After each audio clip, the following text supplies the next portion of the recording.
Hello everyone, आप सभी का एक्सेल इन एजुकेशन चैनल में स्वागत है।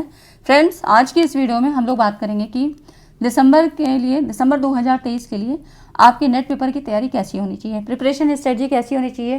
क्योंकि बहुत सारी दुविधाएं होती हैं, बहुत सारे ऐसे कन्फ्यूज़न होते हैं, क्या पढ़ें कैसे पढ़ें, सिलेबस तो बहुत ज़्यादा है, समझ में नहीं आ रहा है, क्योंकि कुछ चीज़ें ऐसी हैं जो आपने पहले कभी नहीं देखी हैं, है ना।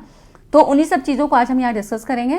और चैनल पे आप पहली बार हैं तो उसको जो है ज्वाइन कर लीजिए, टेलीग्राम चैनल को भी ज्वाइन करें और इस चैनल को भी, एक्सेल इन एजुकेशन चैनल को भी सब्सक्राइब कर लीजिए, ठीक है। तो आज की इस वीडियो में हम लोग यही सारी चीज़ें डिस्कस करते हैं, ठीक है। तो स्टार्ट करते हैं कि प्रिपरेशन स्ट्रेटजी क्या होनी चाहिए।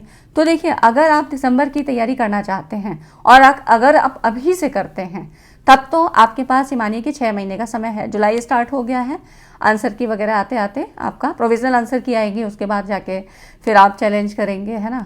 वो जो भी आपको आंसर गलत लगता है तो उसमें चैलेंज करेंगे, फिर इस तरह से और आगे प्रोसेस बढ़ेगा, फिर कहीं आपका रिजल्ट आता है तो काफ़ी समय बीत जाएगा। मान लीजिए कि अगस्त लास्ट या सितंबर फर्स्ट वीक तक आपके नोटिफिकेशन आ सकता है, ऐसा मेरा अनुमान है। नोटिफिकेशन आ सकता है, फिर आपका नए फॉर्म भरे जा सकते हैं। तो अगर आप उसका वेट करते हैं तब तो बहुत टाइम हो जाएगा, मतलब फिर आपके पास उधर 3 महीने ही बचते हैं, ठीक है। क्योंकि दिसंबर में एग्ज़ाम होना है तो मान लीजिए सितंबर, अक्टूबर, नवंबर, दिसंबर में तो एग्ज़ाम होना ही है। अब कुछ बच्चे ऐसे होंगे जिनको लगता है कि मेरा नेट JRF हो जाएगा, बिल्कुल श्योर होंगे, तो वो लोग वेट कर सकते हैं, ठीक है, अच्छी है, उनकी तैयारी अच्छी है। कुछ ऐसे होंगे कि जो पहली बार अपीयर होंगे, फर्स्ट टाइम एग्ज़ाम देंगे, तो उनको अपनी तैयारी स्टार्ट कर देनी चाहिए। और कुछ बच्चे ऐसे होंगे जिन्होंने पिछली बार अटैम्प्ट लिया होगा और वहाँ पर मान लीजिए उनको लगता है कि शायद इस बार ना हो पाए, मेरे नंबर कम आएंगे, तो वो भी ना बैठें, वो अपनी तैयारी स्टार्ट कर दें। क्योंकि अगर हम इसे स्टार्ट करेंगे तो अच्छा खासा पर्याप्त समय है आपके पास दिसंबर के लिए। और अगर आप दिसंबर वाला भी चूक जाते हैं, किसी कोई परेशानी आ जाती है कि फिर लास्ट में भी आप उतना समय ना दे पाए और अभी से आपने स्टार्ट नहीं किया, तो फिर अगला अटेम्प्ट आपको कब मिलेगा, तो वो जून 2024 में मिलेगा। काफ़ी लंबा गैप हो रहा है और फिर वो अटेम्प्ट आपको बहुत बाद में मिलेगा, है ना। और नेट करके आपको पता ही है ना कि क्या फ़ायदे हैं। तो नेट करके आप औरों से थोड़ा अलग हो जाते हैं, चाहे आप टीचिंग करिए, चाहे PhD के लिए जाके इनरोल करवाइए, चाहे आप अपना जो है प्राइवेट या ऑनलाइन ऑफलाइन कहीं पर भी जो है पढ़ाई का काम आप शुरू करवा सकते हैं एज ए टीचर, है ना। तो इस तरह से आप असिस्टेंट प्रोफेसर या प्रोफेसर के लिए भी अप्लाई कर सकते हैं, मतलब बहुत सारे ऑप्शन आपके पास खुल जाते हैं, है ना। तो इसलिए आप पूरी कोशिश से दिसंबर वाला अटेम्प्ट इसको पूरा जो है सफल बनाने का इसको प्रयास करिए, है ना। तो ये तो हो गया कि आपको क्या करना है। अब थोड़ा सा ये देखते हैं कि आपको क्या क्या चीज़ें हैं और इसका स्ट्रक्चर क्या है। तो इस एग्ज़ाम का स्ट्रक्चर क्या है नेट पेपर का, तो आपको पता है कि NTA के द्वारा करवाया जाता है और इसमें पेपर 1 और पेपर 2 दो पेपर होते हैं। आपको कोई गैप नहीं होता है, ऑनलाइन मोड पे होता है CBT। पेपर 1 में क्या है, 10 यूनिट है, 50 क्वेश्चन है, 100 मार्क्स का है। पेपर 2 में भी 10 यूनिट है, 100 क्वेश्चन है और यहाँ पे 200 मार्क है। तो आप किसी चीज़ को भी इग्नोर नहीं कर सकते हैं। और सबसे अच्छी बात, नो नेगेटिव मार्किंग नहीं है। तो आप पूरे क्वेश्चन अटैम्प्ट करिए और सही करिए, है ना। आपका जब कॉन्सेप्ट सही होगा तो आप क्वेश्चन को ईजी वे में कर पाएंगे। तो इस तरह से यहाँ पर ये तो हो गया स्ट्रक्चर की बात कि मैक्सिमम चीज़ों को आप सॉल्व करने की कोशिश करिए, अपने कॉन्सेप्ट को ज़्यादा बिल्डअप करिए। स्टडी मटेरियल की अगर बात करूँ तो क्या क्या चीज़ें आपके पास होना चाहिए, तो एक तो देखिए सिलेबस आपको बिल्कुल एकदम आपके आंखों के सामने होना चाहिए, आपको सामने रख के पढ़ना है। जब आप भी बैठें तब आप इसकी हार्ड कॉपी या आप जिस तरह से भी पढ़ते हो आप उसको रख के सामने रख के पढ़िए, है ना। सिलेबस में क्या चीज़ें हैं, क्योंकि आपको सिलेबस में कुछ चीज़ें ऐसी दिखेंगी जो ऊपर से दी हैं और उसमें, लेकिन जब क्वेश्चन बनते हैं ना तो बहुत डीप में जाके आजकल बनने लगे हैं, तो उससे रिलेटेड चीज़ें भी आपको अभी मैं बताऊंगी कि क्या चीज़ें यहाँ पर मेंशन हैं और किन चीज़ों से अब आपके क्वेश्चन बन रहे हैं ना। और देखिए, रेफरेंस बुक एक होनी चाहिए, ये मेरे हिसाब से, मैं आपने बता रही हूँ कि मैंने किस तरह से तैयारी की थी, मैं सक्सेस हुई, वही चीज़ें मैं आपको बता रही हूँ क्योंकि मुझे पता है कि कन्फ्यूज़न कहाँ पे क्रिएट होता है। तो कुछ लोग सोचते हैं कि ऐसे ही पढ़ लेंगे, ठीक है, आप किसी को फॉलो करते हैं, यूट्यूब पे फॉलो करते हैं, कहीं एडमिशन ले रखा है, ठीक है, आप पढ़िए, वहाँ से भी आपको कंटेंट मिल जाता है। तो लेकिन मेरे हिसाब से एक रेफरेंस बुक आपके पास होती है ना, तो आपको पता होता है, आप उन चीज़ों को अपने आप भी पढ़ सकते हैं, है ना। उसमें कुछ और होगा, आप जिससे पढ़ रहे हैं वहाँ थोड़ा सा कुछ अलग मिलेगा। तो इस तरह आप कई चीज़ों को कई फॉर्म में पढ़ सकते हैं, है ना। कई चीज़ें आपके सामने से आती हैं। तो रेफरेंस बुक के लिए मैंने आपको एक वीडियो बना के दी थी, आपने नहीं देखा है तो उसको देख लीजिएगा। बहुत शॉर्ट वे में मैंने आपको बताया है कि क्या चीज़ें लेना है, क्योंकि बहुत सारा मटेरियल आपको नहीं फैला के रखना है ना। काफ़ी सारी चीज़ें आपको स्टोर नहीं करनी है, आपको वही चीज़ें लेनी है जो ऑथेंटिक हो और आपके एग्ज़ाम ओरिएंटेड हो। ठीक है, तो मैंने उस वीडियो में आपको चीज़ें बताई थी, तो आप वहाँ पे देख सकते हैं। नोटबुक आपको 3 लीजिए कम से कम। ठीक है, 3 नोटबुक क्यों? क्योंकि यहाँ पर हम जो भी पढ़ेंगे ना उसको टू दी पॉइंट नोट करके चलेंगे। ठीक है, तो नोट्स बनाने की भी हैबिट रखिए। तो दो तो रजिस्टर टाइप के लीजिए जिसमें कि आप अपने नोट्स बनाएंगे, और एक में आप अपनी मैथ्स की, रीजनिंग की इस तरह से प्रैक्टिस करेंगे। 2 रजिस्टर क्यों? क्योंकि एक में ही फिर पूरी चीज़ें नहीं आ पाती हैं, क्योंकि डिटेल में आपको चीज़ें पढ़नी है। तो जब आप टू दी पॉइंट नोट करते हैं तो वो काफ़ी लंबा प्रोसेस रहेगा, पूरा 6 महीने या 4 महीने कम से कम आपको लिखना है। तो थोड़ा सा ये रहेगा कि आप उसको पार्टीशन में डिवाइड करके यूनिट वाइज आप ऐसे करेंगे। मैं आगे की वीडियो में आपको बताऊंगी कि नोट्स भी कैसे आपको बनाने हैं। ठीक है, तो बुलेट पॉइंट में आप नोट्स अभी से बनाते चलेंगे तो ज़्यादा अच्छा रहेगा, क्योंकि जब हम PYQs करवाते हैं या आप करेंगे ना खुद भी, तो बहुत सारे नए टर्म्स आएंगे आपके सामने जो आपने सुने नहीं हैं या किताबों में भी नहीं मिलेंगे। तो आपको ऑनलाइन सर्च करना पड़ेगा, गूगल पे जाके देखना पड़ेगा, किताबों से देखना पड़ेगा। तो फिर इतना ज़्यादा बिखराव हो जाएगा कि आप नहीं देख पाएंगे। एग्ज़ाम समय जब आपको रिवीजन करना होगा तो उस समय बहुत मुश्किलों का सामना करना पड़ेगा। इसलिए नोट्स बना के चलिए। तो इसीलिए मैंने आपको ये नोटबुक रेफ़र की है कि आप इनको बनाइए। एक आपके पास PYQs की बुक होनी चाहिए, मतलब कि यूथ वगैरह की भी आती है, या आप कोई और अगर आपके पास है तो वो भी चलेगा, बस ऑथेंटिक होना चाहिए। तो उनके आंसर पे मत जाइएगा, कभी कभी मिस्टेक होती है। आप आंसर अपने आंसर की से या वैसे में लाइए। ठीक है, बुक्स वगैरह को रेफ़र करिए, इस तरह से आंसर को खुद से चेक करिए। तो इतना चीज़ होना चाहिए, बहुत ज़्यादा नहीं। इसके अलावा अगर आप किसी यूट्यूब को फॉलो करते हैं अच्छी बात है, वहाँ पर देख सकते हैं जिसका भी समझ में आए। मेरा समझ में आता है, आप यहाँ भी ज्वाइन हो सकते हैं, क्योंकि काफ़ी चीज़ें मैंने करवा दी हैं और अब फिर से मैंने बेसिक से स्टार्ट कर दिया है। तो आप लोग चाहें तो प्लेलिस्ट में आप देख सकते हैं और इसको जो है चैनल को सब्सक्राइब कर सकते हैं। ठीक है, तो यहाँ पर आपको फ्री ऑफ कॉस्ट सारी चीज़ें तैयारी करवाई जा रही हैं। अब देखिए, कुछ चीज़ें आपको, जब ये जो 10 यूनिट हैं, यहाँ पर कुछ चीज़ें आपको न्यू मिलेंगी जो आपने कभी पहले नहीं पढ़ी है। क्योंकि बाकी चीज़ें तो आप पढ़ते हैं, आपने अगर B.Ed M.Ed किया होगा तो टीचिंग का भी कुछ पार्ट वहाँ पर रखा होगा। लेकिन जैसे रिसर्च एप्टीट्यूड है, लॉजिकल रीजनिंग है, कम्युनिकेशन है, ये चीज़ें मेरे ख्याल से पहले कहीं नहीं पढ़ी होती हैं, थोड़ा सा नई लगती हैं और शायद एक बार पढ़ने में भी ना समझ में आए, है ना। तो इसलिए थोड़ा थोड़ा जब पढ़ेंगे तो एक बार में नहीं समझ में आएगा, 2 बार 3 बार समझ में, दूसरी तीसरी बार में आ ही जाएगा। तो आप इस तरह से, क्योंकि ये सारी चीज़ें ना, ये जो 3 यूनिट हैं बहुत इंपॉर्टेंट रोल अदा करती हैं, क्योंकि यहाँ पे रिसर्च एप्टीट्यूड जो कि आपको आगे जब नेट JRF हो जाता है तो वहाँ पे SD वगैरह में भी काम आती हैं, और जब असिस्टेंट प्रोफेसर या इस तरह के कहीं एग्ज़ाम आप देते हैं, मतलब वैकेंसी जब निकलती है तब आप एग्ज़ाम देने जाते हैं, तो वहाँ पर भी इसी से सवाल आता है। कई बार तो खाली रिसर्च एप्टीट्यूड के ही सवाल पूछे जाते हैं। तो इस तरह से रिसर्च एप्टीट्यूड एक इम्पॉर्टेंट पार्ट है जहाँ से क्वेश्चन बनते हैं, और इसको जरूर स्ट्रॉन्ग करिए। जब आप पढ़ेंगे आपको समझ में आ जाएगा ना, इजी वे में मैं भी समझाती हूँ यहाँ पर, और आप और भी देख सकते हैं जहाँ पे भी समझ में आए। तो मैं यहाँ पर सारी चीज़ें बहुत ईजी वे में समझाने की कोशिश करती हूँ, ताकि कॉन्सेप्ट आपका बिल्कुल क्लियर हो जाए, चीज़ें याद हो जाएँ, दोबारा से आपको वो वीडियो देखने की ज़रूरत ना पड़े, है ना। और कम्युनिकेशन से जो पार्ट आपका बनता है वो अब क्या है, सीधे सीधे कम्युनिकेशन के सवाल नहीं आते हैं, उनको रिलेट करके, टीचिंग के साथ रिलेट करके, ICT के साथ रिलेट करके इस तरह से क्वेश्चन बनते हैं। ठीक है, तो कम्युनिकेशन अपने आप में एक बहुत ही जो है अच्छी, मतलब यहाँ पर काफ़ी कंटेंट है, यहाँ से क्वेश्चन बहुत ज़्यादा बनते हैं। तो इस तरह से ये सब आपकी यूनिट है। लॉजिकल रीजनिंग एक बिल्कुल कह सकते हैं साइंटिफिक वे में है, बिल्कुल इसका स्ट्रक्चर आपको एक बार समझ में आ जाता है तो कोई मिस्टेक होने की सवाल नहीं होते हैं। ठीक है, तो ये कुछ चीज़ें हैं जो आपको थोड़ी नई लगेंगी, तो आपको इनको पढ़ने का, जो 10 यूनिट हैं, इनको पढ़ने का तरीका यही है कि जैसे आपने, अगर आप हिस्ट्री बैकग्राउंड से हैं, मतलब PG और आपने ग्रेजुएशन या PG आपने हिस्ट्री से किया है या और किसी सब्जेक्ट से किया है जो आपका इनसे मिलता जुलता है, तो आप उन यूनिट से स्टार्ट कर सकते हैं, क्योंकि वो आपको इजी लगेगी, आपको पढ़ने में समझ में आएगी। B.Ed M.Ed किया है तो आप टीचिंग से कर सकते हैं, स्टार्ट कर सकते हैं, है ना। अगर आपका दूसरा सब्जेक्ट ऐसा था जो सब्जेक्टिव है कि वहाँ पे रिसर्च का पार्ट था, तो आप रिसर्च से स्टार्ट कर सकते हैं। ये तो अलग अलग सब्जेक्ट का अपना अपना सिलेबस है ना। तो इस तरह से आप इन चीज़ों को बढ़ सकते हैं, स्टार्ट कर सकते हैं। ठीक है, और टाइम की बात करें तो जैसे पेपर 1 अगर आप 2 घंटे पढ़ते हैं तो पेपर 2 को भी उतना ही, सेकेंड पेपर को भी आपको उतना ही टाइम देना है, कम से कम 3 घंटे, ठीक है। 4 से 5 घंटे आपको दोनों पेपर के लिए प्रतिदिन पढ़ना है, तब जाके आप मतलब उम्मीद की जा सकती है, क्योंकि कट ऑफ बहुत हाई जाता है कई बार और एस्पिरेंट्स भी ज़्यादा हैं। तो इस तरह से, और पेपर का पैटर्न भी चेंज हो गया। चेंज मतलब कि पेपर अब टफ बनने लगा है। पहले इजी वे में छोटे सवाल सीधे डायरेक्ट पूछे जाते थे, अब क्या है, उसकी जो है लैंग्वेज ही बहुत टफ बना दी जाती है। तो 6 महीने का समय बहुत कम ही है।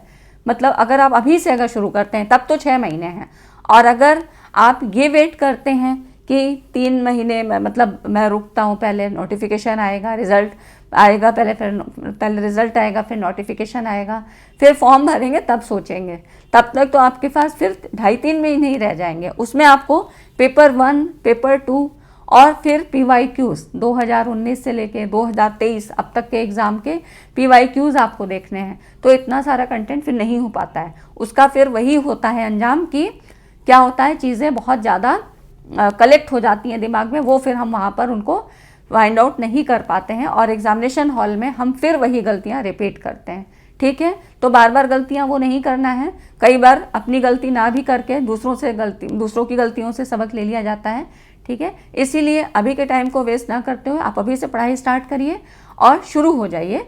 नहीं कुछ समझ में आता है, एटलीस्ट टीचिंग एप्टीट्यूड से ही शुरू करिए। फर्स्ट यूनिट है, इजी है, कोई दिक्कत नहीं है, कोई प्रॉब्लम नहीं है। जब आप उसको पढ़ेंगे तो आपको चीज़ें समझ में आएंगी, है ना। तो इस तरह से आप अपनी तैयारी शुरू करिए और अगला अटेम्प्ट आपके लिए बिल्कुल आपके लिए सक्सेस लेके आएगा। और देखते हैं, अब देखिए, ये मैं आपको सिलेबस, ये आपको पता होगा और आपको PDF भी मिल जाएगी टेलीग्राम पे। मैं आपको ये बता रही हूँ कि यहाँ पर जो टीचिंग एप्टीट्यूड है ना, बहुत आसान यूनिट है, और जो आपकी ये 10 यूनिट है उसमें से कुछ यूनिट होती है जो आपको याद करके करनी है, ठीक है, आपकी मेमोरी बेस पे हैं। कुछ क्या है, प्रैक्टिस मांगती हैं, ज़्यादा प्रैक्टिस करेंगे, जैसे कॉम्प्रिहेंशन और मैथमेटिकल रीजनिंग, लॉजिकल जो है रीजनिंग का पार्ट है, मैथमेटिकल का पार्ट है, मतलब, ठीक है। तो इस तरह से वो जो पार्ट है वो आपका क्या है कि प्रैक्टिस मांगता है। और कुछ चीज़ें क्या है, आपकी कॉग्निटिव पावर पे डिपेंड करती हैं, आप कितना सोच पाते हैं। तो इस तरह से जो मेमोरी वाला पार्ट है ना, वो ज़्यादा है। तो इनको चीज़ों को याद करने की, तथ्यों को समझने की कोशिश करिए। और टीचिंग एप्टीट्यूड का भी यही कॉन्सेप्ट है। यहाँ पर जो टर्म्स होते हैं ना, अलग अलग थ्योरीज हैं, जैसे कि आपको टीचिंग मेथड्स मिलेंगे। तो टीचिंग मेथड में सीधा सीधा मेथड नहीं पूछेगा, एक एग्जाम्पल दे देगा और उसमें आपको 2 फिर नाम दे देगा, इसमें कौन कौन से टीचिंग मेथड्स लगाए गए हैं या कौन से आने चाहिए, है ना। तो ये चीज़ें आपको फाइंड आउट करनी है। अब देखिए टीचिंग सपोर्ट सिस्टम, इसमें आपको जैसे LMS लर्निंग मैनेजमेंट सिस्टम से काफ़ी क्वेश्चन बनते हैं। इसमें तो आपको नाम नहीं दिया है, लेकिन इस तरह से पूछे जा रहे हैं। स्वयं प्रभा वगैरह से चैनल्स के नेम आपकी पूछे गए, कभी नहीं पूछे गए आज तक, लेकिन इस बार 2 बार से ऐसे स्वयं प्रभा चैनल के नेम पूछे जा रहे हैं। तो कुछ चीज़ें हैं जो ऐड ऑन होती जा रही हैं, और क्या है, उन्हीं से पेपर का जो है डिफ़िकल्टी लेवल हाई हो गया है, ठीक है। लर्निंग थ्योरी आपकी यहाँ पर क्वेश्चन बनते हैं। तो इसमें आप देख सकते हैं कि जो लर्नर कैरेक्टरिस्टिक है ना, और आपका ये सारी चीज़ें हैं लर्नर कैरेक्टरिस्टिक, यहाँ से सवाल बनते हैं। लर्निंग थ्योरी से यहाँ से हमेशा क्वेश्चन बनते हैं, और आपको थ्योरीज ऐसे नहीं मिल जाएंगी सीधा, ठीक है। तो यहाँ पर क्या होगा, ये जो लर्निंग जो थ्योरी है, इनसे सवाल पूछे जाते हैं, और ये आपको पढ़ने के लिए फिर बहुत सारी बुक्स में भटकना पड़ेगा। तो भटकने की ज़रूरत नहीं है, यहाँ पर मैं भी करवा रही हूँ, आपको चीज़ें सब मिल जाएंगी। बस आप चीज़ों को समझिए कि किस तरह से पूछी जा रही हैं। नए टर्म्स में और क्या पूछा गया है, जैसे कि आपसे ये पूछा जाता है कोलैबोरेटिव लर्निंग क्या है, टूल्स क्या है ना, लर्निंग थ्योरीज क्या है। इवेल्युएशन में न्यू टाइप्स पूछे जा रहे हैं, इवेल्युएशन के कौन से टाइप्स हैं, किस तरह के। तो ये सारे सवाल आपके यहाँ से बनते हैं, ठीक है। तो ये सारी चीज़ें आपको, और थोड़ा यहाँ पर जो शब्द आते हैं ना, वर्ड्स आते हैं, उनको समझने की कोशिश करना है। ब्लूम्स टैक्सोनॉमी वगैरह में ऐसे शब्द आते हैं कि जिनका वो सीधा सीधा मीनिंग वहाँ पूछता है। अगर उस मीनिंग को आप समझते हैं तब तो उस जो एग्जाम्पल दिया होगा क्वेश्चन में, उससे आप रिलेट कर ले जाएंगे, वरना अगर उसका नहीं पता है मीनिंग तो फिर थोड़ा मुश्किल होती है, ठीक है। ऐसे तो आसान है, लेकिन आसान चीज़ को ही टफ बनाना NTA का काम है, ठीक है। ये चीज़ है। रिसर्च एप्टीट्यूड जैसे कि पता है कि ये सारी चीज़ें आपको पढ़नी है, और इसके अलावा आपको जो चीज़ें नहीं, इसमें यहाँ पे हिडन है, देखिए वहाँ पे दिख नहीं रही है, लेकिन क्वेश्चन आपके बनते हैं। तो जैसे रिसर्च एथिक्स, अभी आपके प्लेजरिज्म से क्वेश्चन बन रहे थे, सैम्पलिंग से क्वेश्चन हमेशा आता है, रिसर्च टूल से, ठीक है। रिसर्च टूल के अलावा अब और आगे जब बढ़ते हैं तो वैलिडिटी, रिलायबिलिटी, इन सारे चीज़ें क्वेश्चन बनते हैं, है ना। इनसे भी क्वेश्चन पूछे जाते हैं। टाइप्स ऑफ रिसर्च से हमेशा पूछे जाते हैं। तो ये सारी चीज़ें, मेथड्स ऑफ रिसर्च, बहुत अब डीप में क्वेश्चन बनने लगे हैं। जब तक आपको बेसिक कॉन्सेप्ट पूरा नहीं पता होगा तो खाली ऊपर ऊपर से काम नहीं चलेगा। तो ये चीज़ें हो गई, ठीक है। तो आपका ये हो गया रिसर्च एप्टीट्यूड का, जो कि एक अलग यूनिट है, थोड़ा आपको अच्छे मार्क्स दिला सकती है। और आपने पहले नहीं पढ़ी है तो यहाँ पर थोड़ा सा इसको टाइम दे के पढ़िए। PYQs लगाएंगे, ज़्यादा समझ में आएगा। तो पहले कॉन्सेप्ट को समझने की कोशिश करिए, फिर हम प्रीवियस ईयर क्वेश्चन लगाएंगे। और मैंने भी काफ़ी चीज़ें बता दी हैं तो आप वहाँ पे देख सकते हैं। नेक्स्ट है आपका कॉम्प्रिहेंशन। कॉम्प्रिहेंशन में आपको पढ़ने की हैबिट होनी चाहिए, इसीलिए मैंने कहा कि बुक जरूर लीजिए, पढ़ने की आदत डालिए, क्योंकि ऑनलाइन मोड पे तो आप पढ़ते ही रहते हैं ना।